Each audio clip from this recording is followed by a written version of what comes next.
Badlapur railway स्थानक परिसरात police बंदोबस्त, सर्व शाळा बंद, आंदोलन आणि दगडफेक प्रकरणी 2000 पेक्षा जास्त लोकांवर गुन्हे, 40 जणांना अटक।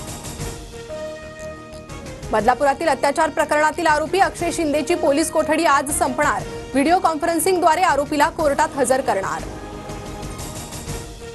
बदलापूर नंतर अकोला, लातूर आणि नाशिकमध्येही संतापजनक घटना। अकोल्यात शिक्षकाकडून 6 विद्यार्थिनींचा विनयभंग, तर लातूर आणि सिन्नरमध्ये 4 वर्षीय 2 चिमुरडींवर अत्याचार। भाजप नेते समरजित घाटगे शरद पवार गटाच्या वाटेवर, सूत्रांची माहिती। 23 ऑगस्टच्या मेळाव्यात समरजित घाटगे कार्यकर्त्यांची मतं जाणून घेणार। इंदापुरात उमेदवारीसाठी भाजप नेते हर्षवर्धन पाटलांना शरद पवार गटाकडून संपर्क, हर्षवर्धन पाटलांची वेट आणि वॉचची भूमिका, सूत्रांची माहिती। महायुतीत इंदापूरची जागा दादा गटाला जाण्याची शक्यता।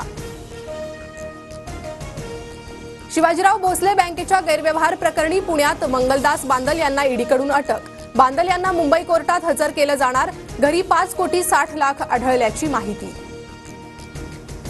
मोदी आणि शहांना दिल्लीतून राज्य चालू देऊ नका, महाराष्ट्रात आघाडी सरकारच पाहिजे, मेळाव्यात मल्लिकार्जुन खरगेंचं आवाहन। मुंबईत आज महाविकास आघाडीची बैठक, जागा वाटपावर चर्चा होणार, बैठकीला समन्वय समितीतील नेतेही उपस्थित राहणार। राज्यसभेच्या 2 रिक्त जागांसाठी आज महायुतीचे उमेदवार अर्ज भरणार, राष्ट्रवादीकडून नितीन पाटील तर भाजपकडून धैर्यशील पाटील उमेदवारी अर्ज भरणार। प्रजा फाउंडेशनकडून 2024चा अहवाल जाहीर, अमीन पटेल, सुनील प्रभू आणि वर्षा गायकवाड प्रथम 3 श्रेणीमध्ये, तर नवाब मलिक, सदा सरवणकर, दिलीप लांडे आणि राम कदमांची खराब कामगिरी। शिवसेना आमदार अपात्रता प्रकरणी आज सुप्रीम कोर्टात सुनावणी, विधानसभा अध्यक्षांच्या निर्णयाविरोधात ठाकरे गटाची याचिका।